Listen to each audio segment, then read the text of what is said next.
ஸ்ரீமதே ராமானுஜாய நமஹா.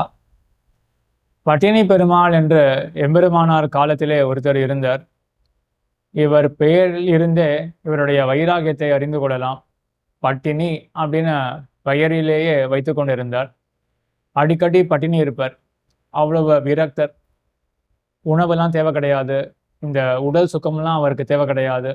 எம்பெருமானை பற்றி நினைப்பார். எம்பெருமானாரை பற்றி நினைத்து கொண்டிருப்பார். பட்டினி பெருமாளாக இருந்தார். இப்படிப்பட்டவர் அப்போ ஸ்ரீரங்க வீதிகளில் வருவர்.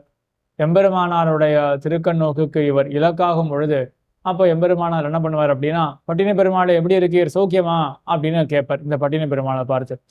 அதுவே இவருக்கு போதுமான உணவாக இருக்கும்.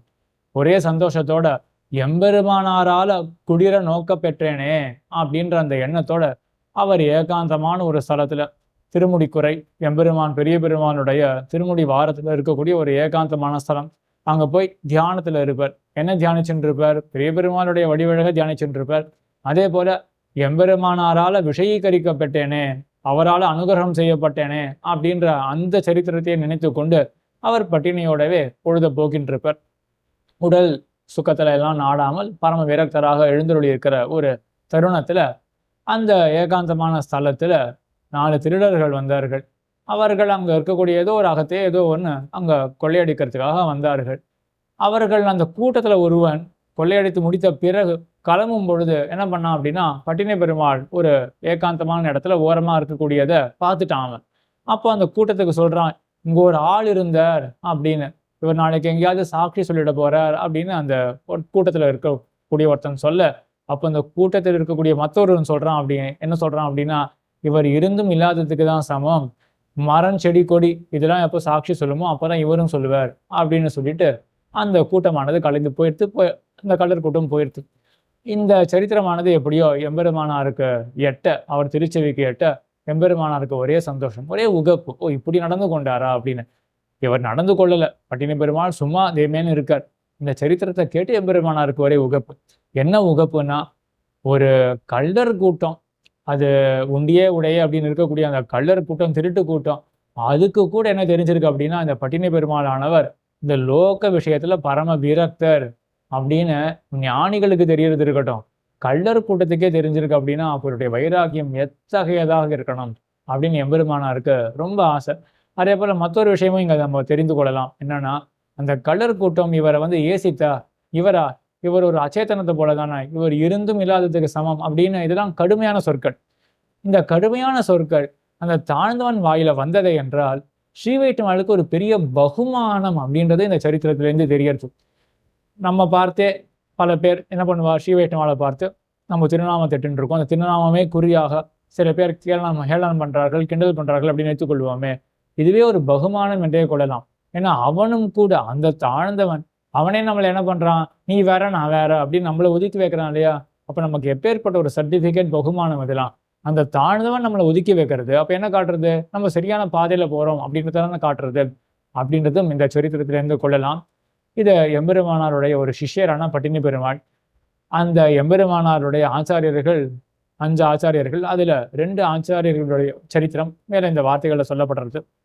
அவர்களுடைய சரம தசை, சரம அனுஷ்டானம். முதல்ல திருக்கோட்டியூர் நம்பி அவருடைய சரம தசையில, அதாவது சரம தசை அப்படின்றது கடைசி நிலை, இப்போதான் திருநாட்டுக்கு எழுந்துருள போகிறார்.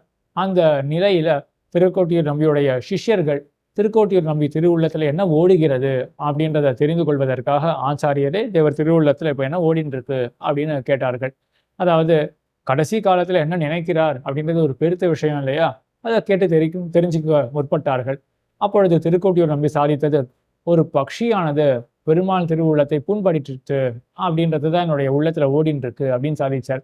என்ன கதை இது அப்படின்னா, பெருமாள் யாரு, சக்கரவர்த்தி திருமகன் ராமபிரான், விபீஷண சரணாகதி கட்டம். விபீஷணன் அக்கறையிலிருந்து இக்கரைக்கு வரான், சமுத்திரத்தை தாண்டி இக்கரைக்கு வர, அப்பொழுது சுக்ரீவாதிகள்லாம் சொல்லக்கூடியது என்னது, இந்த விபீஷணன் தவறான நிலையில வந்திருக்கான், அவனை ஏற்றுக்கொள்ளக்கூடாது, அவனை சித்திரவதம் பண்ணணும் அப்படின்னா சொல்லி கொண்டு இருக்க, அப்பொழுது பெருமாள் பல கதைகள் சொல்றார். அதுல ஒரு கதை இது பக்ஷியுடைய கதை. அந்த பக்ஷி என்ன பண்ணிது அப்படின்னா, 2 பட்சிகள் இருந்தன. அதுல ஆண் பட்சி என்ன ஆயிடுச்சுன்னா, அது இருக்குப்போ அந்த பெண் பட்சியானது, இந்த வேடனானவன் ஒருவன் அடித்து கொன்றான் அந்த பெண் பட்சியை மாம்சத்துக்காக. இந்த ஆண் பட்சியானது ஒரு மரத்துல இருக்கு. எந்த வேடனானவன் அந்த பெண் பட்சியை அடித்தானோ அதே வேடனானவன் இந்த ஆண் பட்சி இருக்கக்கூடிய மரத்தின் அருகே வந்தானாம். அந்த நிழலிலே ஒதுங்கினானாம். அன்றிரவு குளிர் இருந்ததாம். அப்பொழுது இவன் நெருப்பை மூட்டிக்கொண்டு அந்த குளிரை போக்கிக் கொள்ள பார்த்தானாம். ஒரே பசியா அவனுக்கு, இந்த வேடனுக்கு துன்பத்தை விட்டு இருந்தான், கஷ்டப்பட்டு கொண்டிருந்தான். அப்படிப்பட்ட அந்த நிலையில இந்த ஆண் பட்சி யோசிக்கிறது, இவன் என்னுடைய மரத்தை நாடிதானே வந்திருக்கான், அப்போ இவனுக்கு ஒரு துன்பம் இல்லாதபடிக்கு நான் தானே பார்த்து கொள்ளணும் அப்படின்றதுக்காக அந்த ஆண் பட்சி தன்னுடைய உடம்பையே அந்த நெருப்புல போட்டு தன்னுடைய உயிர் தியாகத்தை பண்ணி தன்னுடைய மாம்சத்தை இந்த வேடனுக்கு கொடுத்ததாம்.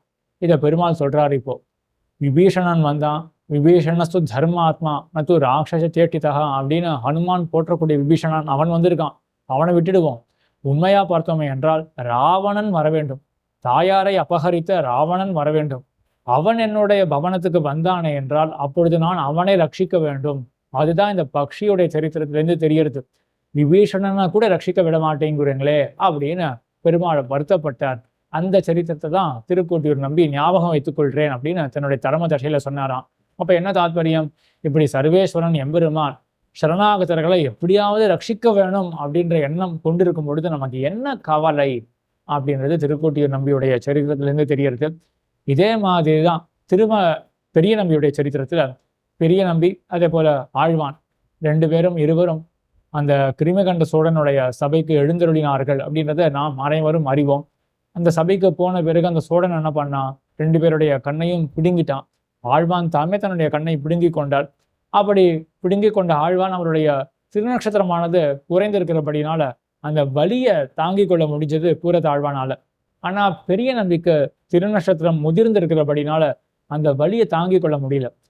அந்த ராஜாவினுடைய அரண்மனையிலிருந்து மறுபடியும் ஸ்ரீரங்கத்துக்கு வர வழியிலேயே ஏதோ ஒரு காட்டின் நடுவே பெரிய நம்பிக்கு உயிர் தியாகம் பண்ற அளவுக்கு அந்த சரம தசையானது வந்து எய்த அப்பொழுது அத்துழாய், பெரிய நம்பியுடைய குமாரத்தி பக்கத்தில் இருக்கக்கூடிய அத்துழாய் அவன் என்ன பண்ணான் அப்படின்னா, எப்படியாவது கொஞ்சம் கடுக நடந்து போய் ஸ்ரீரங்கத்துக்கு போய் சேர்ந்துடலாமே, அங்க போயிட்டு திருநாட்டுக்கு ஏழலாமே அப்படின்னு பெரிய நம்பிக்கு சொல்ல, அது வரையிலும் பெரிய நம்பி கொஞ்சம் கஷ்டப்பட்டு நடந்து கொண்டு அந்த பெரிய நம்பி என்ன பண்ணார் அப்படின்னா அப்படியே உட்காந்துட்டார். அங்கே என்ன சொன்னார் அத்துழாய் இடத்துல, பெரிய நம்பி எம்பெருமானாருடைய ஆச்சாரியர் பெரிய நம்பி அவரே வந்து என்ன ஆயிருக்குன்னா, ஸ்ரீரங்கத்துக்கு போனாதான் மோட்சம் அப்படின்ற தெரிவிக்கிறதுக்காக அவர் ஸ்ரீரங்கத்துக்கு எப்படியாவது கஷ்டப்பட்டு போனார் அப்படின்னு லோகத்தவர் தப்பா புரிந்து கொள்வார்கள்.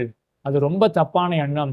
எம்பெருமானுடைய அனுகிரகத்தினால மோட்சமே ஒழிய ஏதோ ஒரு திவ்யதேச வாசத்தினால மோட்சம் என்றுதான் கிடையாது அப்படின்றத காண்பிக்கிறதுக்காகவே இந்த காட்டிலேயே என்னுடைய உயிரை நான் விடுகிறேன், அப்பொழுதும் எம்பெருமான் எனக்கு தன்னுடைய திருவடிகளை கொடுப்பான் அப்படின்ற எண்ணத்தோட பெரிய நம்பி அங்கிருந்தே திருநாட்டுக்கு எழுந்தருளினார் அப்படின்ற இந்த சரித்திரம். ஆக இப்படி ஜரம தசையில நாம் எப்படி இருக்க வேண்டும் அப்படின்னு இந்த ஆச்சாரியர்கள் நமக்கு காட்டி கொடுக்கக்கூடியது.